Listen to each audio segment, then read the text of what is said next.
जय हिंद दोस्तों। आज हम लोग उस शख्स के बारे में जानेंगे जिनका नाम इतिहास के पन्नों पे कम ही देखने को मिलता है।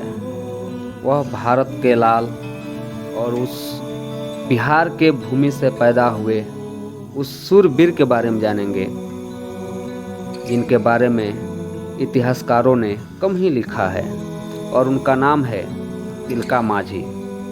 तिलका मांझी वो शूरवीर स्वतंत्रता सेनानी जिसे हमारी इतिहास की किताबों में जगह नहीं दी गई। 1857 मंगल पांडे की बैरकपुर में उठी हुंकार के साथ ही देश भर में क्रांति की आग फैल गई। 1857 को अंग्रेज़ों के खिलाफ पहला विद्रोह कहा जाता है। इतिहास की कई किताबों में ये फर्स्ट रिवॉल्ट ऑफ इंडिपेंडेंस के नाम से दर्ज है। गौरतलब है कि इससे पहले भी देश के अलग अलग हिस्सों में क्रांति की ज्वालाएं भड़की थी और कई आज़ादी के मतवालों ने विद्रोह का बुगुल बजाया था। दुख की बात यह है कि इनके बारे में हमें बहुत कम जानकारी है। ऐसे ही एक वीर सपूत थे तिलका मांझी। तिलका मांझी बिहार की धरती पर पैदा हुए। माना जाता है कि उनकी जन्म तिथि 11 फरवरी 1750 थी। जन्म के बाद वे जबरा पहाड़िया हुए। वे संथाल थे या पहाड़िया, इतिहासकारों में इस बात पर मतभेद है। उस दौर के ब्रिटिश रिकॉर्ड रटने पर उनका नाम जबरा पहाड़िया ही मिलता है। कई इतिहासकार तिलका मांझी को प्रथम स्वतंत्रता सेनानी मानते हैं। तिलका मांझी के जीवन पर महाश्वेता देवी ने बंगला भाषा में सालगिराह डाके और राकेश कुमार सिंह ने हिंदी में फूल पहाड़िया लिखा है। पहाड़िया में तिलक का मतलब है ऐसा व्यक्ति जो गुस्सैल हो और जिसकी आंखें लाल लाल हो। तिलका का स्वभाव इतना गर्मजोशी भरा था कि उनका नाम तिलका पड़ गया। लाइव हिस्ट्री इंडिया के अनुसार ब्रिटिश ईस्ट इंडिया कंपनी वाले उन्हें इसी नाम से बुलाने लगे। जबरा पहाड़िया आगे चलकर गांव का प्रधान बन गया। उनके समुदाय में ग्राम प्रधान को मांझी बुलाते थे। इस तरह जबरा पहाड़िया तिलका मांझी बन गया। जंगल और प्रकृति के प्रति ममता। तिलका मांझी ने बचपन से ही अपनी माँ यानी प्रकृति को अंग्रेज़ों द्वारा कुचले जाते देखा था। अंग्रेज़ों द्वारा उसके लोगों पर किए जाने वाले अत्याचार देखकर ही वो बड़ा हुआ। पहले से ही दिल के किसी कोने में छिपी स्वतंत्रता की आग को गरीबों को जमीन, खेत, खेती आदि पर अंग्रेज़ों के अवैध कब्जे ने हवा दे दी। बंगाल की जमींदारी प्रथा। 1707 में औरंगजेब के मृत्यु के बाद बंगाल मुगलों के हाथ से छूटकर एक सूबा या प्रोविंसी बन गया। यहाँ ज़मीन की कीमत वसूल करने के लिए जागीरदार और जमींदार बैठा दिए गए। ये जमींदार गरीबों, आदिवासियों का शोषण करते थे। अंग्रेज़ों ने जमींदारी प्रथा ख़त्म तो की, लेकिन उनकी गद्दी पर गोरे साहब बैठ गए। अंग्रेज़ों ने भी आदिवासियों का शोषण किया। आदिवासियों के पास विद्रोह के अलावा कोई चारा नहीं बचा। अंग्रेज़ों ने हथिया लिया जंगल महल क्षेत्र। 1750 में अंग्रेज़ों ने नवाब सिराजुद्दौला से जंगल महल क्षेत्र हथिया लिया। 1765 तक कंपनी ने संथाल परगना छोटा नागपुर पर भी कब्जा कर लिया।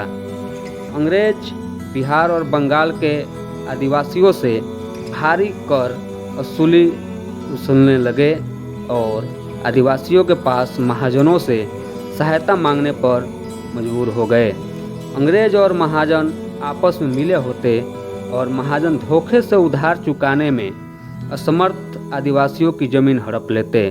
तिलका माझी का बचपन युवा अवस्था से ये सब देखते हुए बीता। लोगों को इकट्ठा कर प्रेरित करना शुरू किया। 1770 आते आते तिलका माझी ने अंग्रेज़ों से लोहा लेने की पूरी तैयारी कर ली थी। वो लोगों को अंग्रेज़ों के आगे सिर न झुकाने के लिए प्रेरित करते।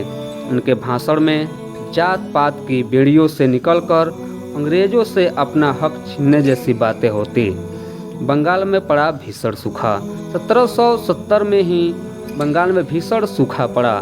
संथाल परगना पर भी इसका बुरा प्रभाव पड़ा। आदिवासियों को लगा कि टैक्स कम किया जाएगा, लेकिन कंपनी सरकार ने टैक्स को दोगुना कर दिया और जबरन वसूली भी शुरू कर दी। कंपनी अपना खजाना भरती रही और लोगों की मदद नहीं की। लाखों लोग भूख के भेंट चढ़ गए। तिलका माझी ने लूटा अंग्रेज़ों का खजाना। अंग्रेज़ों के खिलाफ लोगों की नफरत बढ़ रही थी। तिलका माझी ने भागलपुर में रखा खजाना लूट लिया। टैक्स और सूखे की मार झेल रहे गरीबों और आदिवासियों में माझी ने लूटे हुए पैसे बांट दिए। लोगों को वे रॉबिन हुड जैसे ही मशहूर हो गए। बंगाल के तत्कालीन गवर्नर वारेन हेस्टिंग्स ने तिलका माझी को पकड़ने के लिए 800 की फौज भेजी। 28 वर्षीय तिलका माझी के नेतृत्व में आदिवासियों ने 1758 में रामगढ़ कंटोनमेंट में तैनात पंजाब रेजिमेंट पर हमला कर दिया। आदिवासियों की सेना इतने जोश के सामने कंपनी की बंदूकें नहीं चल पाई।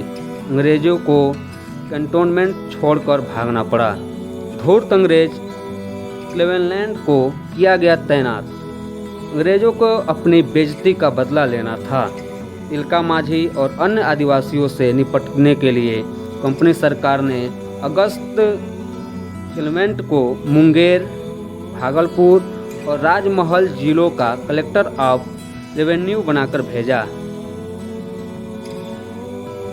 क्लीवलैंड ने संथालियों से बातचीत करने के लिए संथाली सीखी।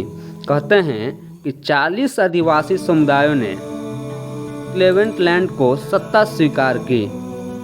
क्लीवलैंड आदिवासियों को टैक्स में छूट, नौकरी जैसे लुभावने प्रस्ताव देता। क्लीवलैंड ने आदिवासियों की एकता तोड़ने के लिए उन्हें बतौर सिपाही रखना भी शुरू कर दिया। तिलका माझी को भी नौकरी का प्रस्ताव दिया।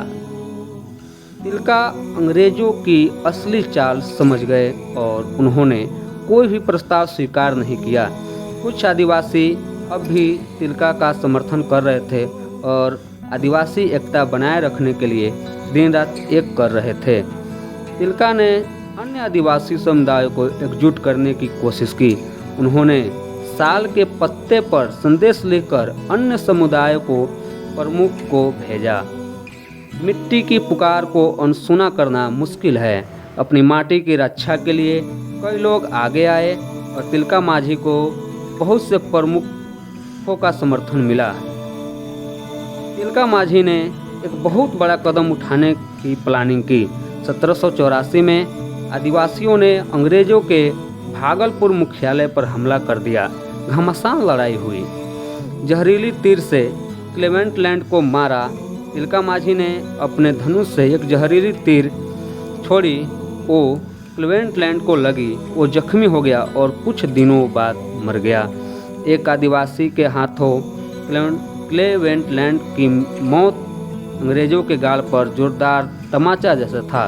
कंपनी ने लेफ्टिनेंट जनरल आयरी कोट को तिलका को जिंदा या मुर्दा पकड़ने के लिए भेजा। कहा जाता है कि किसी घर के भेदी ने तिलका माझी का पता अंग्रेज़ों को बता दिया।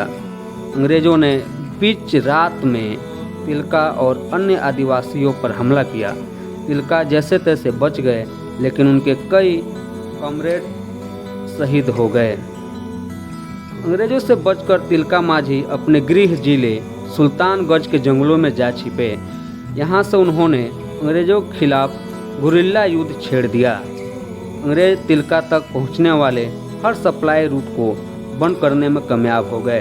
तिलका और उनके सैनिकों को अंग्रेज़ों से आमना सामने लड़ना पड़ा। कहते हैं कि 12 फरवरी 1785 के दिन तिलका माझी को अंग्रेज़ों ने पकड़ लिया। तिलका माझी को अंग्रेज़ों ने घोड़ों से बांधकर भागलपुर तक घसीटा। तिलका माझी इस यातना के बाद जीवित थे। 13 फरवरी 1785 को 35 वर्षीय वीर को फांसी दी गई। इस प्रकार भारत का वह वीर, वह शूरवीर जो स्वतंत्रता के लिए हंसते हंसते फांसी पर चढ़ गए और आज तक उनका नाम इतिहास के पन्नों में ही गुम हो गया। तिलका माझी इतिहास किताबों से भले ही गुम हैं, लेकिन आदिवासी समाज में आज भी कायम है। आदिवासी समुदाय में उन पर कहानियाँ कही जाती है, संथाल पर गीत गाते हैं। 1831 का सिंहभूम विद्रोह, 1855 का संथाल विद्रोह, सब तिलका की जलाई मशाल का ही असर है। 1991 में बिहार सरकार ने भागलपुर यूनिवर्सिटी का नाम बदलकर तिलका माझी यूनिवर्सिटी रखा और उन्हें सम्मान दिया। इसके साथ ही जहां उन्हें फांसी हुई थी उस स्थान पर एक स्मारक बनाया गया है। जय हिंद दोस्तों, जय बिहार, जय जोहार।